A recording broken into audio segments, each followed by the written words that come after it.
Gue baru sadar ternyata ada spot-spot enak kayak gini ya di Letis. Nah, enak ini.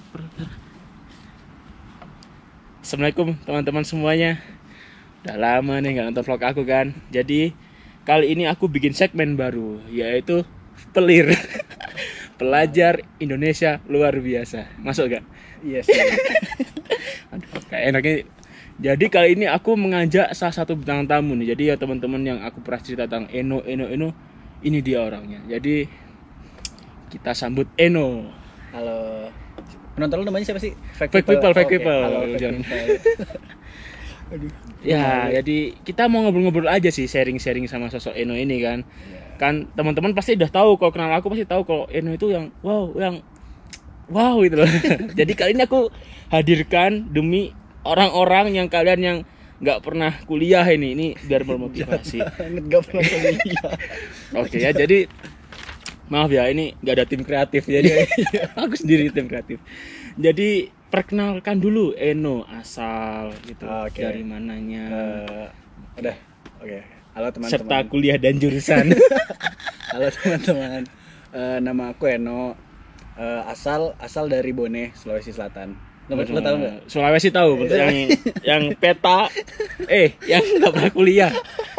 Minimal tahu lah Sulawesi. Ini Sulawesi, oke? Aku di Sulawesi dari Kabupaten Bone, kabupaten lah di situ. Terus kuliah di Selcuk, jurusannya jurusan bisnis. Sekarang tahun keempat. Berarti tahun terakhir. Tahun terakhir, tahun depan lulus insya Allah. Insya Allah. Pasti lulus, pasti dong. Insya Allah. Pasti. Kita nggak tahu. Insya Oh Allah. iya, jurusan. Iya, Nah, gitu. jadi ini rumor, ini fakta atau opini atau rumor nggak tahu ya. Apakah benar Eno dapat IPK 4 selama 3 tahun? Selama 3 tahun, iya. Nilai 2 kayak aku. Jangan sombong, Bos. Astaga. Ini 4 ini kita tiru. Jadi kita maaf ya, ini aku Iya. bersemangat. Bagus. Jadi ini aku mau tanya nih ya. Ini teman-teman harus disimak nih.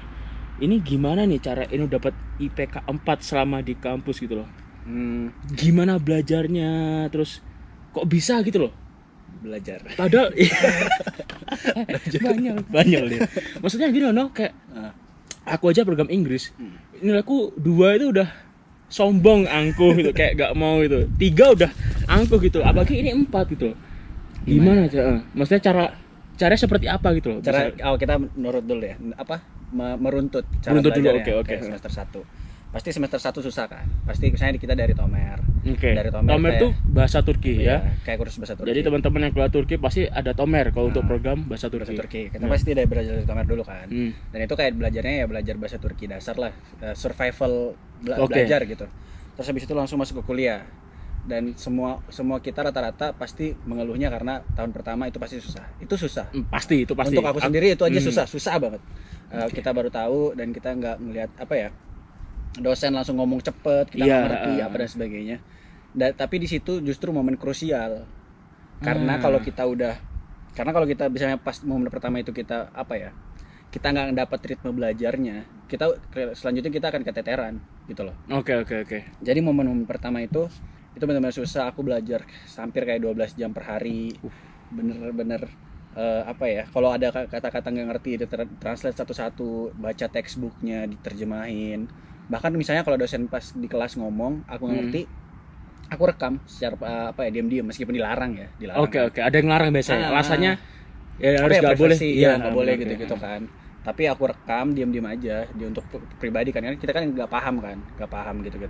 Terus rekaman itu aku bawa pulang ke asrama misalnya. Terus aku denger lagi, terus catat lagi ini apa ya, maksudnya apa gitu. Jadi supaya benar-benar paham. Jadi habis kelas itu pasti ngulang tiap hari. Pasti ngulang lagi. Di asrama atau di kampus atau dua-duanya? Di asrama. Di kampus ya tetap belajar juga ya kan, tapi kan biasanya di kampus kita belajarnya cuman kayak baca doang sebelum masuk ke kelas. Oke. Ya, tapi itu intensnya di semester awal, semester 1, semester 2. Karena itu emang paling susah. Oke. Ketika kedepannya kayak semester 3, 4, kita kan udah dapet ritme belajarnya yang enak.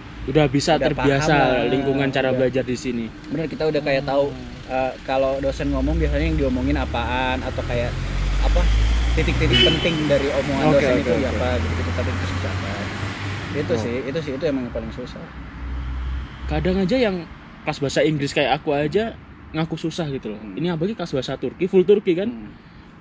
dapat IP 4 itu wow itu loh. Ini 0,1, kuliah lah bos.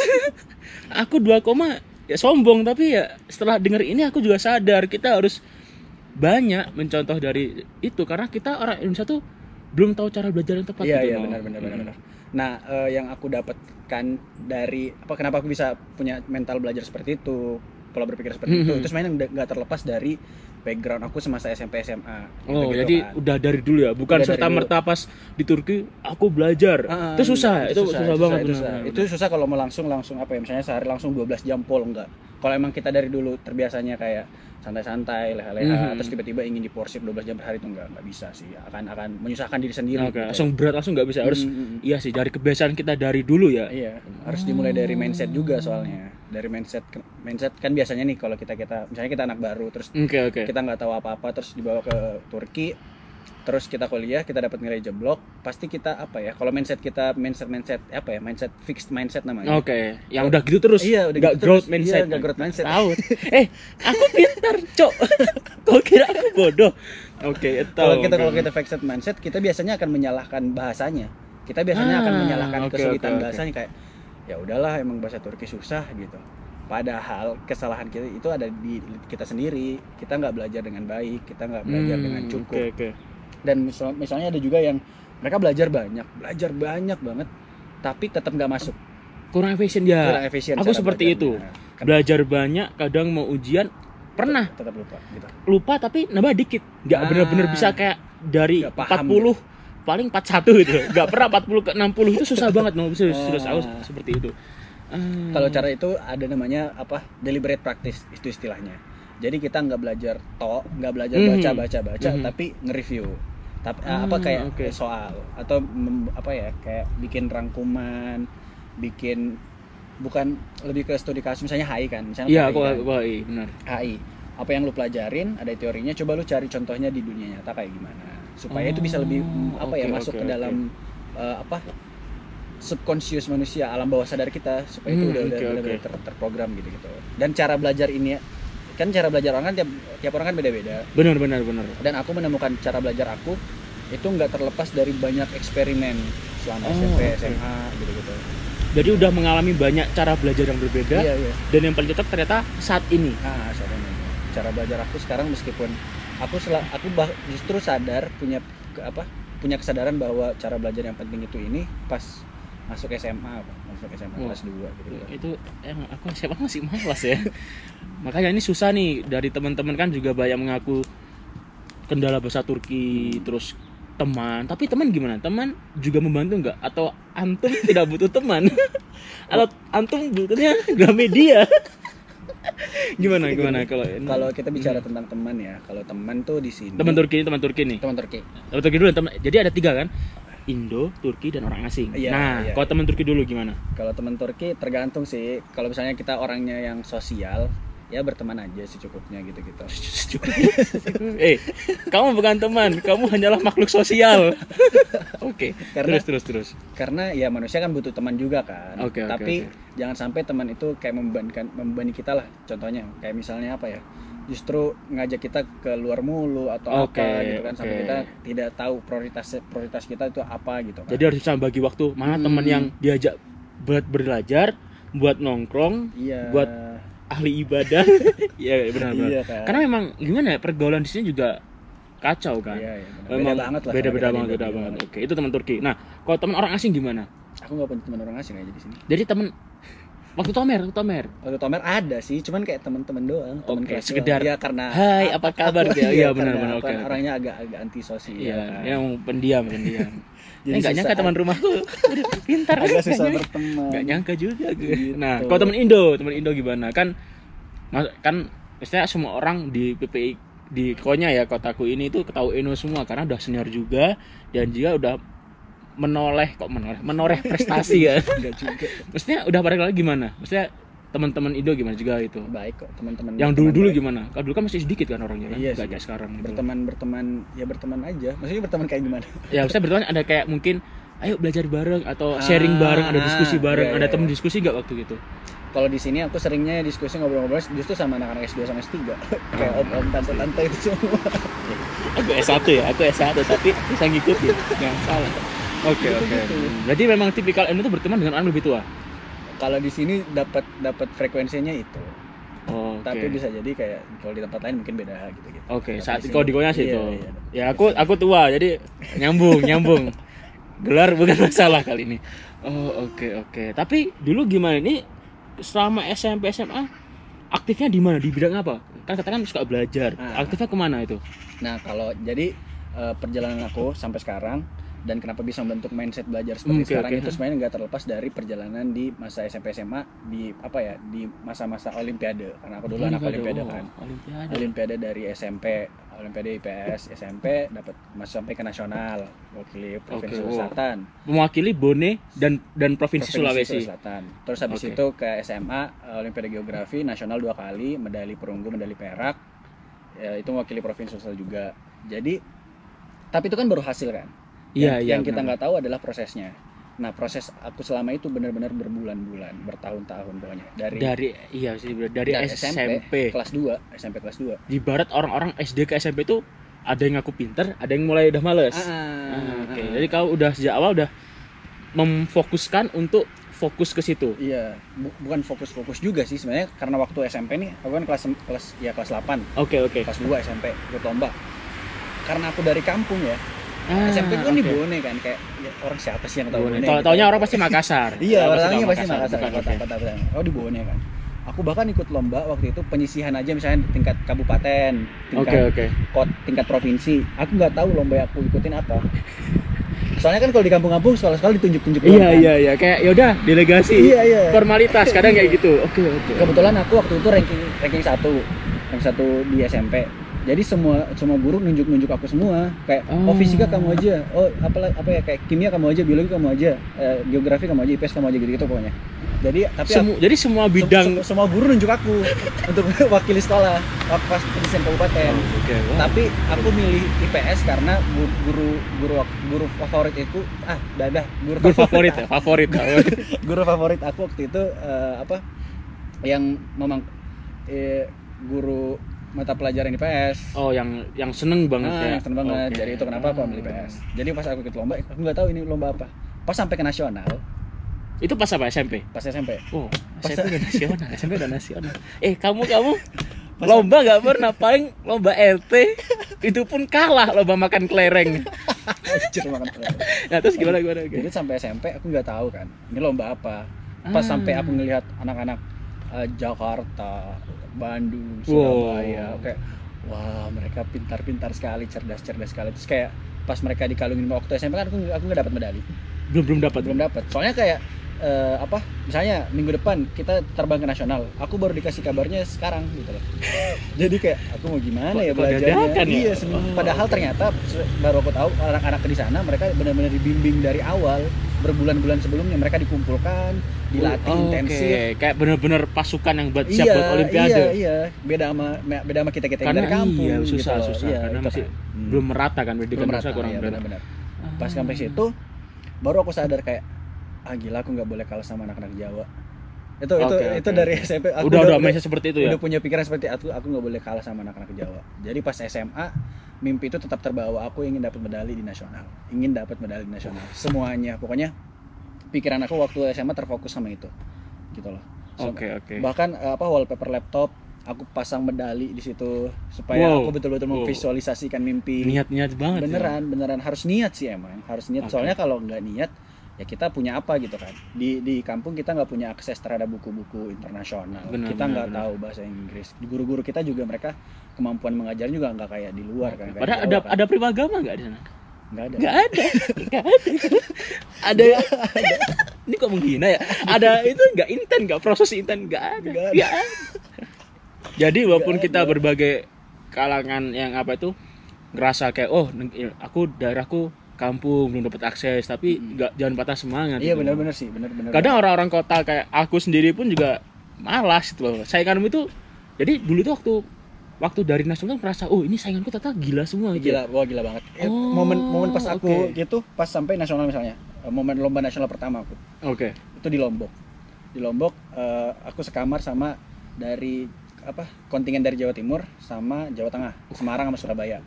Wow. Kita itu kan buka-buka koper kan. Terus aku ngeliat koper dia. Terus ada buku berbahasa Inggris, Cambridge.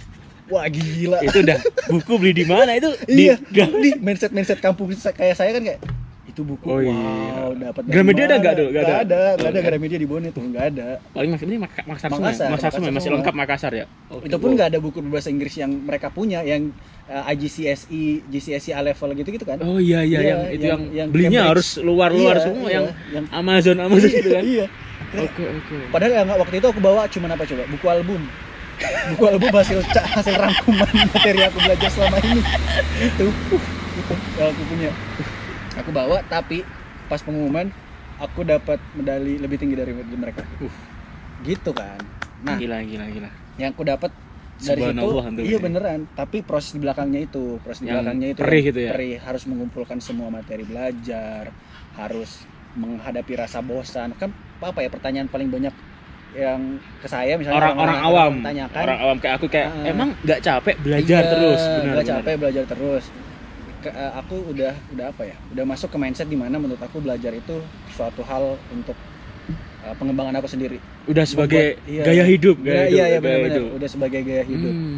Semakin kita belajar semakin kita menjadi manusia yang tercerahkan menurut aku. Gitu kan, jadi kayak semakin puas gitu jadinya. Nah kita itu kebanyakan kita nggak sampai ke level itu karena kita menyerah sama rasa kebosanan kita. Rasa kita kayak kita nggak mampu menembus barrier itu gitu loh. Kayak ada kayak mudah menyerah lah. Aku pun seperti itu, kayak susah gitu loh. Memang membuat semangat seperti itu kayak harus ada momen tertentu gitu loh. Nggak setiap hari selalu semangat kan. Iya benar. Aku juga kayak nggak setiap hari semangat, pasti ada kayak down juga, pasti kayak capek. Misalnya seminggu udah belajar full terus kayak sehari kayak males pengen nonton anime aja seharian gitu. Nonton anime, aku juga nonton anime tapi beda. Oh jadi ada ini fakta menarik, dia dulu IPA terus pindah ke IPS. Alasannya apa? Bosan. IPA gadungan kayak aku. Sadar itu. Oke. Gara-gara apa itu IPA kalau di itu apa terlalu monoton mungkin. Terlalu membosankan environment-nya, atmosfernya. Gitu. Dan akhirnya memilih IPS kayak kelas sebelah kayaknya seru deh. Tapi harusnya kalau misalkan di tes kayak IQ, TPA gitu, condongnya ke bidang apa? IPA banget ya, IPA banget sih anak sains banget kan. Sains teknologi. Tapi perjalanan itu justru memberikan pelajaran lagi gitu loh. Aku dari IPA ke IPS, olimpiadenya geografi. Terus misalnya pas kuliah di UGM ilmu komunikasi. Sempat kuliah di UGM juga loh. Iya, kan? Jadi lulusan 2016. Sempat ke UGM, sempat keterima SBM atau undangan? SBM pas tulis. Akhirnya berapa bulan di UGM? Sebulan 2 bulan kayaknya. Akhirnya dapat Turki. Beasiswa YTB. Itu ilmu komunikasi di UGM, terus kesini bisnis. Itu kan semuanya nggak jelas kan? Nggak jelas. Ke orang awam kok aneh gitu loh. Kan? Padahal jelas dia IPA gitu. Tapi justru hal seperti itu membuat aku menemukan ini yang aku inginkan. Kan biasanya kita tuh anak-anak muda ya biasanya. Kita kan masih nggak tahu kita mau ngapain. Kita nggak tahu tujuan hidup kita apa gitu. Terlalu banyak pilihan, jadi bingung. Terlalu banyak cabang. Oke. Tapi itu untungnya aku mencoba banyak hal dulu sebelumnya gitu loh. Ngerti nggak? Kayak waktu SMP aku nyoba juga pernah ikut olimpiade fisika juga, matematika juga. Terus pernah ikut olahraga juga, pramuka, basket. Itu juga akustik waktu SMA, itu ikut semua. Jadi pas kesini aku udah kayak aku senang sama topik ini di bidang ini, aku fokus itu aja gitu. Jadi kita tuh menemukan apa yang kita sukai setelah mencoba berbagai banyak hal. Tapi ada 2 orang tipikal gini ada orang tipikal kayak aku, nyoba yang aku suka doang. Jadi ketika aku suka aku merasa expert, yang lain kacau. Nah tapi ada juga orang yang nyoba semuanya tapi dia nggak tahu fokusnya kemana. Karena dia terlalu mencoba hal kayak aku suka yang mana sih, kayak semua orang suka gitu loh. Tapi nggak tahu expertnya di mana gitu loh. Berarti kamu termasuk orang yang sama Allah dikasih itu loh, disentil kayak ini bidangmu, kamu udah tahu. Jadi kamu nggak terlalu muter-muter di arah-arah yang ibarat terlalu banyak fokus kan juga nggak itu juga kan. Tapi aku juga baru menyadari itu, memutuskan untuk fokus ketika di tahun terakhir malah tahun ini setahun SMA 2019 2018 aku baru memutuskan kayak udah aku fokus di teknologi sama bisnis gitu aja. Karena dulu aku juga kan dulu sempat ikut keorganisasian juga, misalnya PPI. Iya, sempat ikut PPI, juga. oke, benar. Tapi menurut aku nggak cocok di dunia organisasi PPI kayak gini. Lebih fokus ke gini. Terus Oke. baru itu pun aku yang memutuskan sendiri. Soalnya aku pusing juga gitu loh, tertarik sama banyak hal. Iya benar-benar. Aku Iya pusing- sih, iya sih. pusing sendiri Minusnya juga kan orang jadinya. banyak suka itu kayak gitu. Nah, pusing sendiri Oke, juga oke. kayak tujuan aku hidup apa sih sebenarnya di dunia. Iya benar-benar. Jadi aku ngelis kayak aku suka apa ya gitu. Aku suka baca tentang apa ya. Aku tertariknya sama apa. Oke, wow. Baru aku kayak ya udah aku fokus di sini aja satu gitu. Wow, itu nggak semua orang seperti itu. Karena buktinya Eno aja seperti aja sadar pada tahun terakhir, iya kan? Iya. Apalagi orang-orang yang makin tersesat itu kayak Heeh. makin bingung juga gitu loh. Oh, jadi wow, ini keren sekali serius. Ini aku baru sadar temanku keren sekali.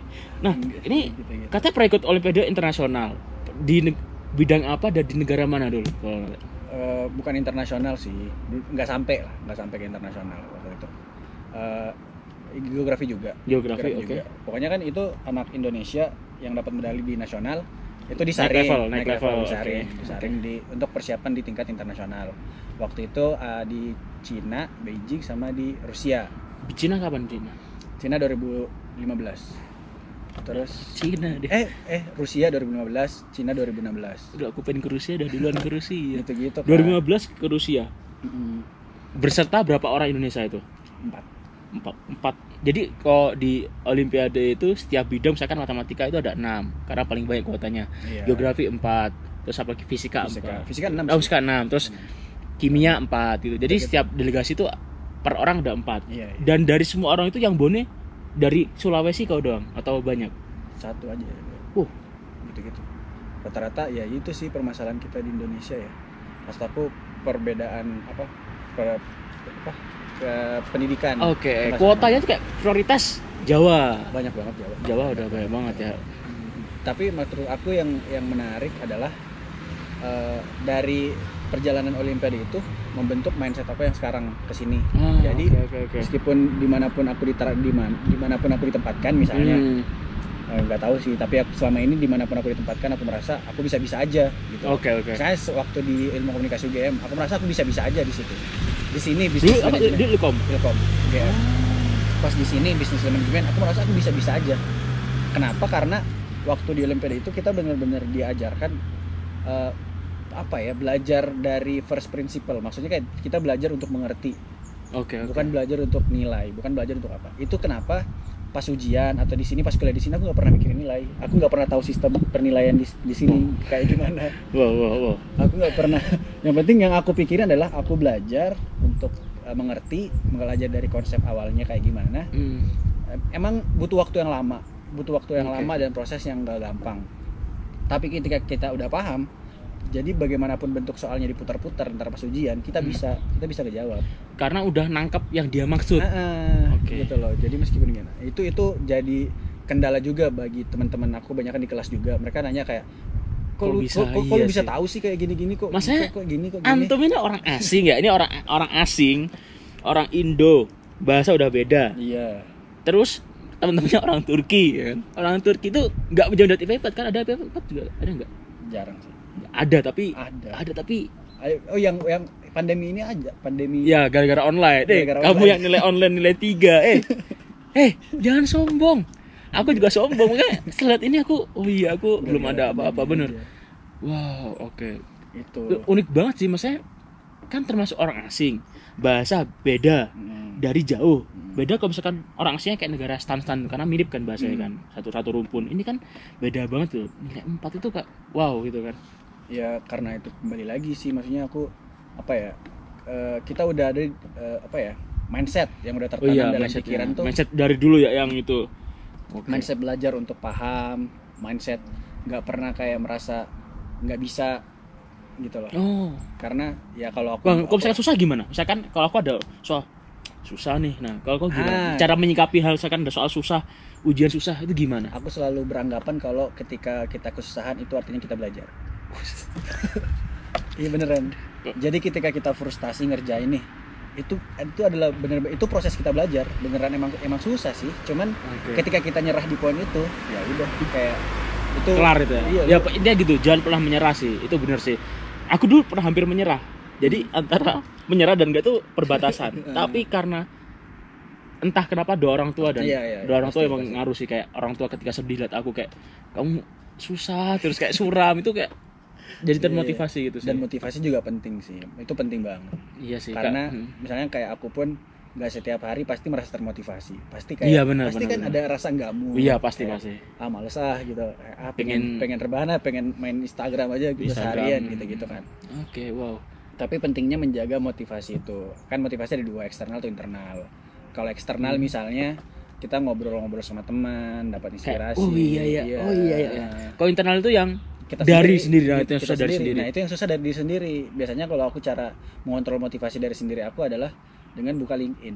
Oh, yang pekerja yang kau yang enggak tahu teman-teman yang kalian yang enggak pernah kuliah, kerjaan cuma rokok, jual bagasi, jual kulit ular, menipu teman, ya janganlah. LinkedIn itu aplikasi untuk cari kerja. Jadi untuk cari kerja. Aku walaupun kayak gini punya LinkedIn. Jadi kalau kita persiapan cari kerja di situ, portofolio kita. Gitu. Aku ngelihatnya di situ karena di situ aku merasa tertampar. Iya benar-benar ditampar karena orang-orang di situ kan hebat semua ya. Kayak masih muda tapi wah udah CEO gitu kayak. Benar. Aku mah apa gitu. Tapi ada juga dua orang yang menanggapi insekuritas itu.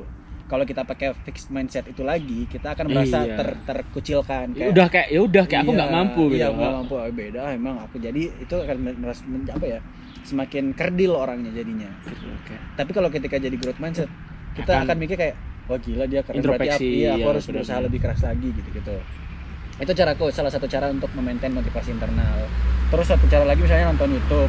Tapi nonton YouTube-nya misal yang ringan-ringan aja, yang kayak a day in the life of Stanford student.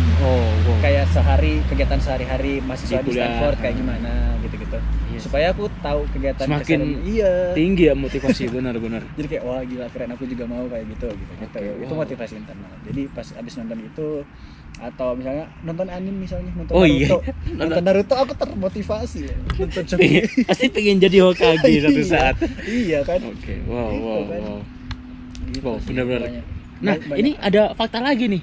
Eno adalah dia mencoba semua beasiswa sebelum ke Turki, benar? Dia ada salah satu peringkat nomor 2. Yang apa? Beasiswa siapa? Yang di Jepang itu loh. Apa sih? Enggak nomor 2 sih. Tapi termasuk gitu. Yang cuman aku enggak lanjutin. Nah, jadi yang pertama Jerome Pauline ya. Ya, yang pokoknya dia lulus lah. Ya, yang salah satunya dia barengan Jerome Pauline seangkatan dalam proses beasiswa itu. Tapi aku enggak lanjutin. Karena itu bertepatan sama tes final seleksi Olimpiade Internasional itu. Jadi kan bertepatan seleksinya. Jadi aku ya udahlah, enggak usah lah. Bukan rezekinya. Iya, bukan rezeki. Tapi bukan takdirnya sih. Bukan iya sih. Kalau rezeki kan sebenarnya kan aku udah mencoba rezeki. Tapi kalau takdir itu kayak udah enggak benar. Aku udah nyoba mau daftar di NUS. Oh iya, NUS susah ya dia. Iya, itu susah sih. Mencoba mau nyari beasiswa di Korea, tapi itu udah tertutup. Wow. Sempat mau coba di Brunei. Aku sempat mau nyoba di Brunei tapi kayak berarti Asia Tenggara Singapura, Malaysia, Brunei. Iya, aku sempat mau coba di Brunei tapi kayak sama aja sama di Indonesia gitu kan. Terus kenapa dulu nggak di NUS? Karena kan di NUS mereka butuh SAT. SAT terus sama gede-gede nilainya. Itu orang-orang yang Singapura tuh kalau nilai sekolah aku nggak masalah sih. Cuma SAT-nya itu. SAT-nya aja. Aku di Bone, Pak. Oh iya. Terus sama Singapura tuh gitu loh, kayak prioritas warga Singapura dulu. Itu. Jadi kayak NUS, NTU, SMU. Pernah Singapura. Jangan remehkan aku, dikira orang susah gitu. Oke. Pas masuk. Itunya kenapa menjadi penghalang aku untuk ke negara-negara lain. Misalnya kan mau aku dulu sempat pengen ke US juga gitu. Tapi nggak ada SAT lah. Maksudnya aku kurang perantara info gitu loh kan. Kalau di Jawa emang aku akui info banyak banget dari lesan. Iya benar. Kalau di itu semua perlu modal juga kan. Maksudnya iya benar. Antum pun kalau ke Jawa ke Jakarta. Iya benar. Iya, kan? Itu aja aku kuliah di UI dong kalau tes SAT di Jawa juga terima UI.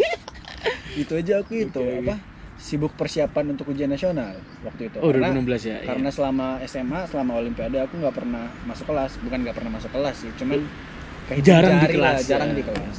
Waktunya difokuskan buat Olimpiade di luar kelas beneran. Kayak hampir 2 tahunan lebih aku nggak pernah masuk kelas. Itu pun masuk cuman buat perwalian doang kan. Kayak biasanya ngomong wali kelas. Wali bukan perwalian, ambil rapot kok perwalian. Iya. Orang-orang nggak pernah, mereka tuh nggak pernah kuliah, gimana mau tahu perwalian? Itu doang. Oke, Jadi oke. pas tahun-tahun terakhir SMA Baru fokus kayak 2 bulan sebelum Oke. UN baru 2 bulan sebelum UN baru aku ngejar materi SMA. yang udah ketinggalan banyak. 2 tahun. Tapi ketinggalan banyak nggak sih?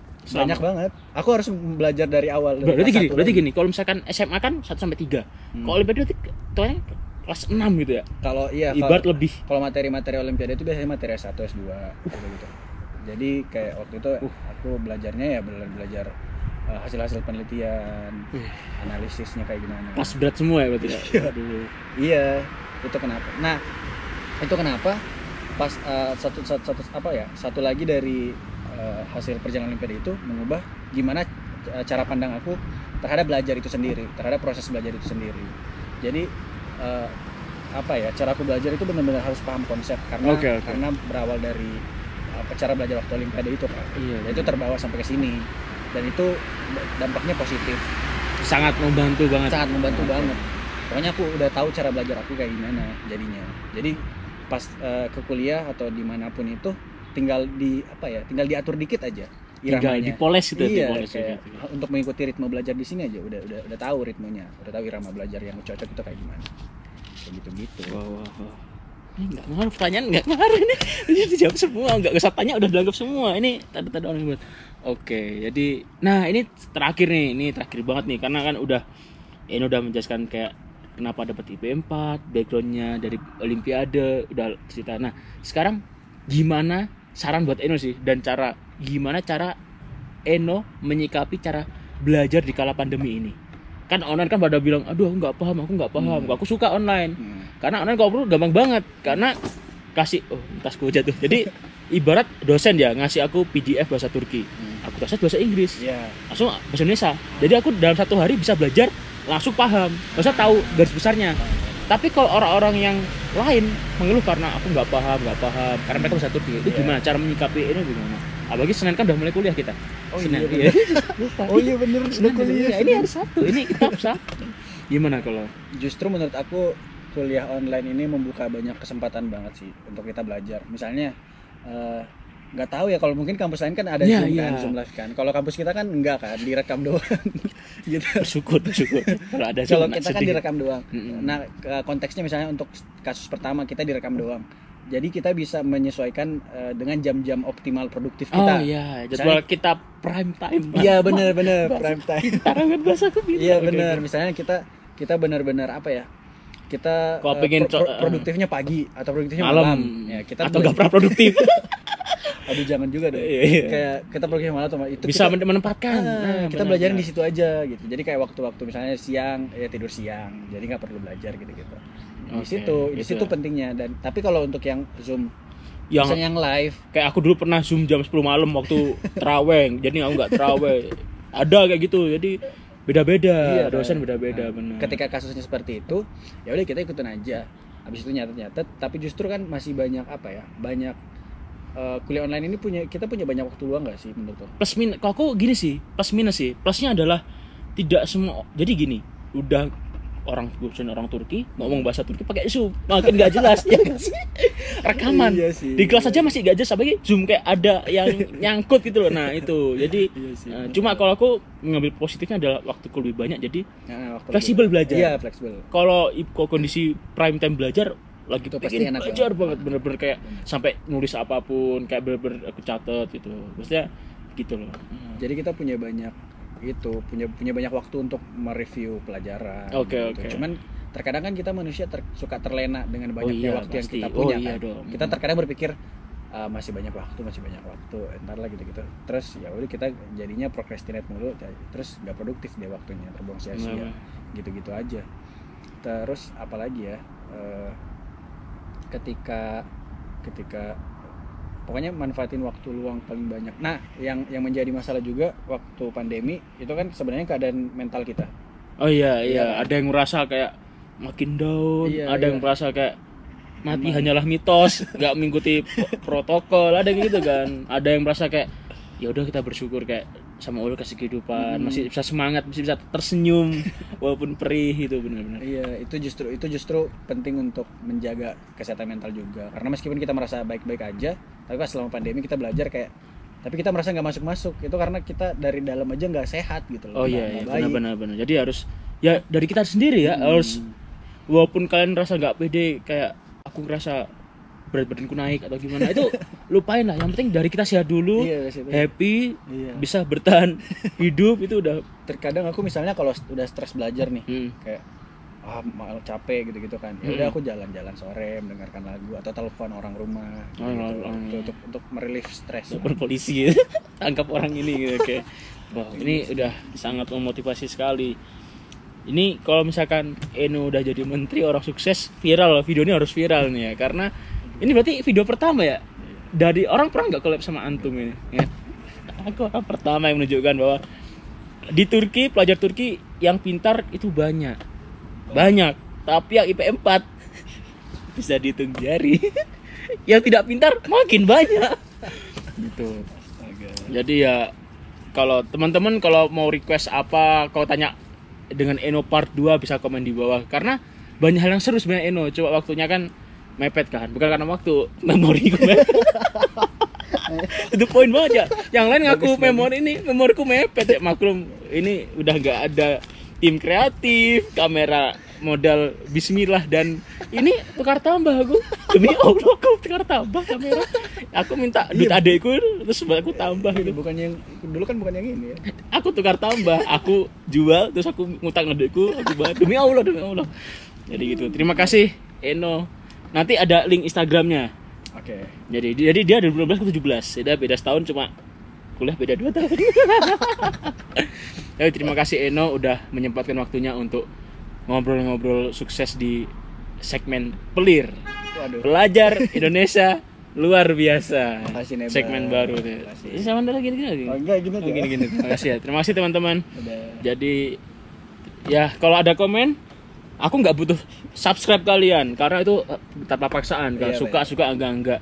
Yang pasti kalau kalian pengen komen apa topiknya, komen di bawah. Oke. Ini nggak ngaruh ternyata. Salah. Dah. Assalamualaikum. Salam rich young and famous. Widih. Gini dong. Oh gini. Bye.